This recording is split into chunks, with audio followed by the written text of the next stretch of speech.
Layer यानी कोई भी चीज़ अलग अलग एरिया में करना। जैसे कि अभी तक हम काम कर रहे थे सीधे आर्टबोर्ड पे, कोई भी एरिया को चुने बिना, यानी किसी भी स्टेप को फॉलो करे बिना।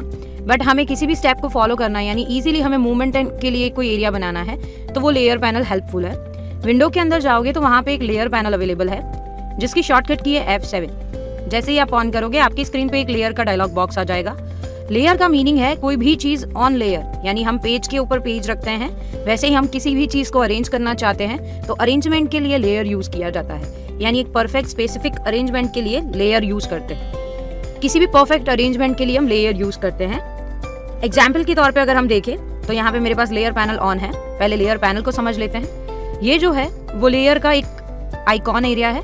यहाँ जाओगे विजिबल और इनविजिबल एरिया है। मैं यहाँ पे जाऊँगी तो यहाँ से भी आप न्यू लेयर ले सकते हो। नीचे बॉटम पैनल में से भी आप न्यू लेयर ले सकते हो। मेक श्योर दैट आप जितने भी शेपिंग बनाओ वो हर बार नई लेयर में बनने चाहिए। जैसे कि मैं बात करूँ, यहाँ पे कोई एक लोगो बनाते हैं या तो एक कैरेक्टर बनाते हैं, तो वो कैरेक्टर का अगर मैं फेस बनाती हूँ तो वो एक नए लेयर में होना चाहिए। वापस मैं उसके अंदर अगर एडिशन एरिया करना चाहती हूँ, जैसे कि फेस के अंदर के ही एरिया है हमारे आईज नोज वगैरह, यानी उसको सब लेयर बोला जाता है। तो सब लेयर यानी ग्रुप जैसा, आप लेयर के अंदर जैसे सब लेयर्स बनाते जाते हो वो एक ग्रुपिंग जैसा बन जाता है। सब लेयर लीजिए एंड यहाँ से मैं दूसरा एक ऑब्जेक्ट बना रही हूँ। जैसे कि मुझे स्माइली की आईज बनानी है, कलर बदल लीजिए आपके सब लेयर्स रेडी होने लगे। अच्छा, सब लेयर को भी आप कॉपी कर सकते हो, कोई प्रॉब्लम नहीं है, वो सब लेयर में ही इंक्लूड हो जाएगा। जैसे आप उसके अंदर भी देखोगे तो 2 सब लेयर बन चुकी है, यानी ईच एंड एवरी शेप की एक नई लेयर होनी चाहिए, तो लेयर पैनल सक्सेसफुली काम करता है। जैसे कि हम बात करें 2D एनिमेशन की, यानी कार्टून मूवीज हम जब देखते हैं तो कार्टून मूवीज के अंदर यही सिस्टम से फॉलो किया जाता है। किसी भी ऑब्जेक्ट को एनिमेशन करने के लिए पहले पार्टीशंस करने पड़ते हैं, जो पार्टीशन लेयर देता है। समझे?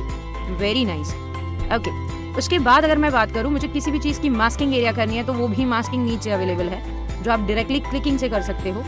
सब लेयर नीचे भी अवेलेबल है, ऑन दिस क्लिक भी अवेलेबल है। यहाँ पे बहुत सारे ऑप्शंस अवेलेबल है टेम्पलेट बनाने के, हाइड ऑप्शंस के, जो आपको यहाँ पे शॉर्टकट के भी एरिया में दिखे जाते हैं। जैसे कि यहाँ पे आप ऑन ऑफ कर सकते हो, हाइड एंड हाइड डायरेक्टली कर सकते हो।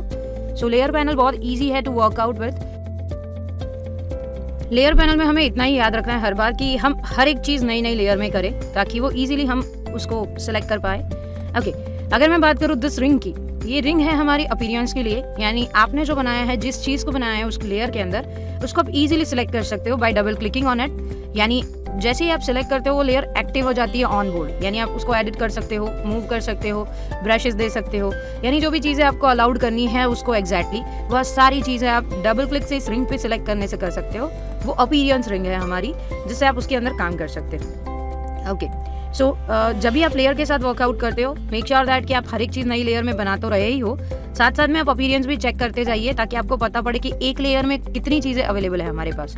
ओके, एंड अगर आपके अंदर सब लेयर बना रहे हैं तो लास्ट में जब आप पूरी लेयर को सिलेक्ट करोगे तो जितना भी आपने एरिया बनाया है उसके अंदर सब लेयर में, वो सारी चीज़ें एक साथ सिलेक्ट होती है, यानी एक ग्रुप की तरह सिलेक्ट होती है, एक बंच की तरह उसको सिलेक्ट किया जाता है। अंडरस्टैंड? Very nice. एक और इम्पॉर्टेंट चीज़ लेयर के बारे में बताना चाहूँगी आपको। लेयर 2 जहाँ पे लिखा हुआ है, आप उसको रीनेम भी दे सकते हो, यानी आपको जो भी नेमिंग देना है उसको आप उसको दे सकते हो। रीज़न, अभी तो आप 1-2 एरिया बना रहे हो तो 1-2 ही लेयर आपको मैनेज करना रहेगा, पर जब आप पूरे बैकग्राउंड बनाओगे, सीक्वेंस बनाओगे उसके अंदर, तो बहुत सारे लेयर्स रहेंगे जिसमें आप कंफ्यूज हो सकते हो। तो मेक श्योर आप उसको नेमिंग दे दीजिए प्रॉपर्ली। अगर मैं उसके ऊपर डबल क्लिक करती हूँ तो यहाँ पे कलर टोन भी अवेलेबल है, यानी मुझे परफेक्टली एक कलर टोन देना है हर एक लेयर को, यानी ड्राइंग लेयर्स को अलग, टेक्स्ट लेयर्स को अलग। तो आप यहाँ पे एक ध्यान दीजिएगा प्लीज़ कि उन दोनों एरिया को आप इजीली मैनेज कर पाओ कलर टोन से। ओके, टेम्पलेट बनाना चाहते हो तो डायरेक्टली टेम्पलेट भी बना सकते हो। आप प्रिंट के लिए बनाना चाहते हो तो यू मेक श्योर दैट यहाँ पे टिक हो, बाकी सारे प्रीव्यू डायमेंशंस हैं। ओके, उसके बाद अगर हम बात करें कि हमें मास्किंग सिस्टम अप्लाई करनी है इसके अंदर, तो फर्स्ट ऑफ ऑल हम कोई एक शेप बना लेते हैं, और स्पेशली मैं यहाँ पे एक शेप बना रही हूँ और उसी के ऊपर मैं दूसरा एक शेप बना रही हूँ जो फ्रंट फॉर्मेशन में बनेगा मेरा। Just I am doing a same another shape on the area of the same layer, यानी दोनों में मैंने एक ही बनाया है। आप उसके अंदर इजीली मास्किंग कर सकते हो, यानी फ्रंट के ऑब्जेक्ट में बैक के ऑब्जेक्ट को आप इजीली मास्किंग कर सकते हो।